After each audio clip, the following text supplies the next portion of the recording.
Hello friends, तो कैसे हैं आप सब। आई होप आप लोग बहुत अच्छे होंगे। तो मेरी वीडियो नहीं आ रही थी और मैंने बोला था आप लोगों को कि मैं मतलब कि टॉपिक वाइज वीडियो बनाऊंगी। मतलब मैंने क्वेश्चन पूछा था कम्युनिटी में पोस्ट में कि किस तरह से बनाना है कि मतलब मैं बस एक ईयर वाइज उठाऊँ और उससे सॉल्व करूँ। तो बहुत लोगों का कमेंट आया था कि आप टॉपिक वाइज बनाइए। ठीक है, तो टॉपिक वाइज ही हम अपना PYQ को आंसर राइटिंग कैसे करना है वो करेंगे। और ये मैंने आपको बोला था कि जब मेरी बुक लिस्ट की वीडियो थी, मीन्स की बुक लिस्ट की वीडियो, तो मैंने आपको अपने जो IR के नोट्स नहीं दिखाए थे। ठीक है, तो मैं बस वही मैंने सोचा कि चलो मैं पढ़ रही थी तो मैं एक बार थोड़ा सा बना दूँ। तो ये मेरे शॉर्ट नोट्स हैं किसी और टॉपिक के, तो इसके बारे में कभी और बात करेंगे। मैं जब मुझे बिल्कुल फास्ट रिविज़न करना होता है तो ये मैं इस तरह से बना लेती हूँ। ये अभी और खुलेगा और इसके 4 पार्ट्स कर रखे मैंने से। तो ये मेरे IR के नोट्स हैं, इसमें मैंने साथ में और कुछ इम्पोर्टेंट टॉपिक थे वो लिख रखा है। ठीक है, तो आप एक चीज़ नोटिस कर रहे हैं कि जो मेरे IR के टॉपिक्स हैं उसके साथ में मैप ज़रूर बना रही हूँ। देखो, वर्ल्ड मैप मैंने बना रखा है, ग्लोबल जो है वो, और उस तरह से जैसे G20 है तो उसके सारे देश दिखा दिए, ब्रिक्स है तो ब्रिक्स के सारे देश दिखा दिए। तो जो आपको याद है तो उस तरह से आप बना सकते हैं। तो इसमें है कि देखो, मैप आप जैसे बनाएंगे ना तो वो बहुत अच्छा लगता है। देखो, ज्योग्राफी में आराम से बन जाता है, और हिस्ट्री में जब मैं अभी हिस्ट्री का आंसर राइटिंग स्टार्ट करूँगी तो मैं मोस्टली मैं आपसे मतलब बता दूँगी। 1857 में बन सकता है आराम से, और कि जैसे पाल कला में और पटना कलम में सब में आराम से बन जाता है। मतलब कुछ पिक्चर्स बन जाएगी या मैप बन जाएगा।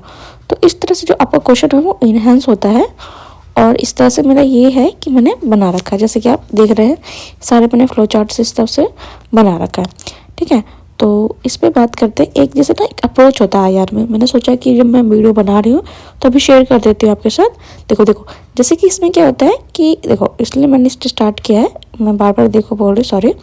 ठीक है, तो सहयोग के प्रमुख क्षेत्र होते हैं। तो कोई भी आप बनाते हैं तो उसके बीच में हमें दिखाना होता है, कोई 2 देश हो उसके बीच में आर्थिक सहयोग कौन सा है, रक्षा क्षेत्र का कौन सा सहयोग है, विज्ञान और प्रौद्योगिकी का कैसे हो रहा है। जैसे कि अभी JAXA और जैसे ISRO उसके बीच में हुआ है चंद्रयान 4 या 5 के लिए। तो उस तरह से इस तरह से दिखा सकते हैं। जब हम जापान रिलेशन दिखाएंगे उस तरह से सांस्कृतिक सहयोग दिखा सकते हैं। जैसे कि हमारा बौद्ध धर्म है तो श्रीलंका से कैसे अटैच होता है, तो उस तरह से हम दिखा सकते हैं। तो मैंने आयुर्वेद, योग, हमारी चिकित्सा क्षेत्र, ठीक है, वसुधैव कुटुंबकम का जो हमारा नारा है वो सब लिखा है।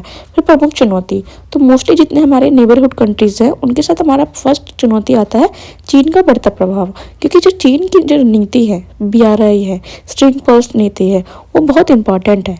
तो उस तरह से फिर जब हम वर्ल्ड लेवल पे आते हैं फिर भू राजनीतिक तनाव आता है। जैसे रूस यूक्रेन का जो विवाद है वो बहुत ज़्यादा इम्पॉर्टेंट है। इजराइल और फिलिस्तीन का मुद्दा वो है। तो उसके बाद हम चुनौतियों का एक ऐसा कुछ 4-5 पॉइंट बना लेंगे जो सबके साथ जाएगा। ठीक है, जैसे ऊर्जा संकट, जलवायु परिवर्तन, सब देश के साथ हमारा ये है। ठीक है, और फिर नई संभावना, तो उसमें हम क्या कर सकते हैं कि चीन के साथ संतुलन करना होगा, भू राजनीतिक सहयोग करना होगा। तो ऐसे की पॉइंट कर सकते हैं जो इंडिया का सॉफ्ट पावर है। और ये जो 5 स दृष्टिकोण है ये नेबरहुड कंट्री के साथ जाता है। एक ये 4C हमारा कुछ मतलब कॉन्सेप्ट है, ये जब आप IR पढ़ेंगे तो उसमें पढ़ना पड़ेगा आपको। एक ट्रैक टू डिप्लोमेसी होती है, एक सॉफ्ट पावर होता है। और ये जो मैंने 5 का मैंने दृष्टिकोण बताया बहुत ज़्यादा इंपॉर्टेंट है। अगर आप नेबरहुड पॉलिसी पढ़ रहे हैं तो उसमें आप जरूर पढ़ेंगे ये वाले। ठीक है, और 4C में भी आप अपना उसके अप्रोच से भी आप नई संभावना को जोड़ सकते हैं। तो एक अप्रोच मैंने इस तरह से बना रखा है कि लास्ट में अगर इस तरह से मुझे कोई नहीं याद रहेगा तो इसी अप्रोच को क्वेश्चन को डील करते हैं। जैसे विदेश नीति है तो उसमें बहुत सब कुछ होता है। एक्ट ईस्ट पॉलिसी हो गया, ग्लोबल साउथ हो गया। ठीक है, हमारे जो पड़ोसी प्रथम की नीति है, गुट निरपेक्षता है, वसुधैव कुटुंबकम का है नीति है, उस तरह से। फिर चुनौतियाँ भी इस तरह से मैंने बना दिया है। उसी में मैंने कुछ और मिला था तो इस तरह से मैंने लिख दिया है। ठीक है, न्यू वाली, और अवसर को फिर वही अवसर संभावना। तो मैंने 2 पॉइंट बना के इस तरह से कर रखा है कि कोई भी बंदा अगर मेरा रिलेशन आए तो मैं इसी अप्रोच से क्वेश्चन को सॉल्व करूँगी। जैसे कि देखो, नेबरहुड पॉलिसी मैंने कर रखा है और ये 5 का दृष्टिकोण है इसमें। तो इसमें है सम्मान, संवाद, सहयोग, शांति, समृद्धि। तो इस तरह से हमें अपने जो देशों के बीच में अपने सहयोग को बढ़ाना है। ठीक है, और वही फिर एक टॉपिक ये बनता है कि भारत के जो पड़ोसी देश है अगर नेबरहुड पॉलिसी आता है तो जैसे कि शायद 10 साल हुए थे या एक्ट ईस्ट नीति को 10 साल हुए थे। तो ये सब इम्पॉर्टेंट हो जाता है आपको आईआर में। वैसे आईआर के क्वेश्चन कम आ रहे हैं, आप जैसे देख रहे हैं नेचर, तो पर करके तो जाना पड़ेगा आपको कि आपका अगर आ जाए तो आप अपना आंसर कर पाए। ठीक है, जैसे मैंने एससीओ पूरा ये कर लिया था। देखो मैंने साइड में मैप बनाई, चाइना का रिलेशन था, इंडिया चाइना का रिलेशन। तो आप कोशिश करें कि आईआर में एक जो है कि आप मैप बना सकते हैं, जैसे कि मैंने बार ग्राफ बना दिया है कि कितना हमारा उनके बीच में ट्रेड होता है। ये ग्लोबल साउथ का बना दिया है कि एक ब्रंट लाइन होता है, उसके नीचे वाले जितने भी मोस्टली जो अविकसित देश होते हैं उसको बोलते हैं साउथ ग्लोबल। ये मैंने क्वाड का इस तरह सिंपल सा बनाया है। ये कैलिफोर्निया में आग लगी थी तो फिर मैंने यूएस का मैप बना दिया था।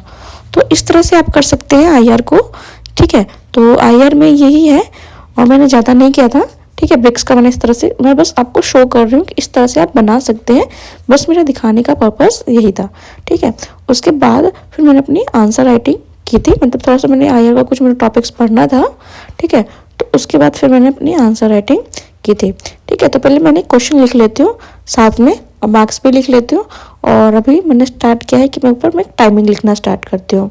तो अभी जैसे कि एक टॉपिक लिस्ट, जैसे कि मैंने ये सोचा है कि अभी कि अपना टॉपिक लिस्ट, जैसे कि आप लोगों ने बोला कि टॉपिक वाइज आप चलना है। ठीक है, तो जैसे कि हम मौर्य उठाएंगे और मौर्य का जितना भी पीवाईक्यू पूछा गया है शॉर्ट में लॉन्ग में, जैसे एक मौर्य टॉपिक उठाते हैं तो मौर्य में जैसे एक क्वेश्चन होता है कि मौर्य और स्थापत्य कला, वो शॉर्ट में पूछा गया है। या फिर इस तरह से बन सकता है मौर्य और उसके बौद्ध धर्म से वो कैसे संबंधित है, तो उस तरह से क्वेश्चन को डील करेंगे। फिर लॉन्ग में कैसे क्वेश्चन आए हैं उस तरह से डिटेल करेंगे। तो इस तरह है कि जितने भी मौर्य कला से संबंधित शॉर्ट में या लॉन्ग में क्वेश्चन आए हैं तो उस तरह से मैं एक बार डील करना सिखाऊंगी, कैसे लिखना है आपको, और फिर उसी से आपको आइडिया मिल जाएगा कि ठीक है तो कि कैसे शुरुआत करनी है। तो शुरुआत में बस ये है कि आप अपना मौर्य कला, पटना कलम और जो है पाल कला ये पढ़ के रखिएगा अभी। ठीक है, अभी थोड़ा सा मेरा ना मोटिवेशन नहीं मिल रहा है और आज मैंने रोज़ा भी रखा था तो फिर मुझे और तबीयत ख़राब हो गई। तो फिर देखते हैं कि कैसे रहता है, क्योंकि सम टाइम ऐसा ज़िंदगी में होता है कि देखो कुछ सब कुछ सही जा रहा होता है, पर आपकी जब पढ़ाई का एक दौर आता है तो अब आपको लगता है बहुत लो मोटिवेशन आता है कि ये कब तक चलेगा। मतलब ऐसा नहीं लगता कि लूप में फंस जा रहे हैं हम, एक दलदल है ये, पता नहीं कब ख़त्म होगा। तो वही वाला फेस चल रहा है मेरा, पर मैं अभी 1-2 दिन में फिर से ठीक हो जाऊँगी। ये सबके साथ होता है कि शुरुआत में ऐसा लगता है। और देखिए ये मेरे टेस्ट सीरीज़ के कुछ मार्क्स थे, तो मैं जस्ट यही कि शुरुआत में मेरे मार्क्स भी बहुत कम आते थे और लास्ट तक भी किसी किसी टॉपिक में तो मेरे मार्क्स बहुत ही कम आते थे। और ज्योग्राफी तो मेरा बहुत ही वीक है। और जैसे कि आपको पता है कि बीपीएससी अपना ज्योग्राफी पे मतलब कि पहले इकोनॉमिक्स से ज़्यादा क्वेश्चन पूछे जाते थे, पर आप 71 का पेपर उठाइए उसमें, और 71 में भी चांसेस है कि इकोनॉमिक्स के क्वेश्चन कम रहेंगे और ज्योग्राफी के क्वेश्चन ज़्यादा रहेंगे। तो ये पैटर्न का मुझे कुछ टॉपिक याद करना था, तो उस तरह से मैं अपने इकोनॉमिक्स के और अपनी ज्योग्राफी के नोट्स निकाल रहे थे। और उसके बाद फिर मैंने अपना सीए का कुछ पढ़ा था, तो यही है। पर ये मुझे बहुत अच्छा लगा था और इस तरह से आप कर सकते हैं। तो अभी जैसे एआई समिट चल रहा है तो पूरा मैंने एआई समिट पे एक पेज का नोट्स बना लिया है, और जितने भी हैं कि ये हो जाए। जैसे कि इसमें बोला गया था कि कंज्यूमर के तौर पे नहीं बल्कि एक क्रिएटर के तौर पे भारत विकसित होगा। तो आज के लिए इतना ही। Thank you. I hope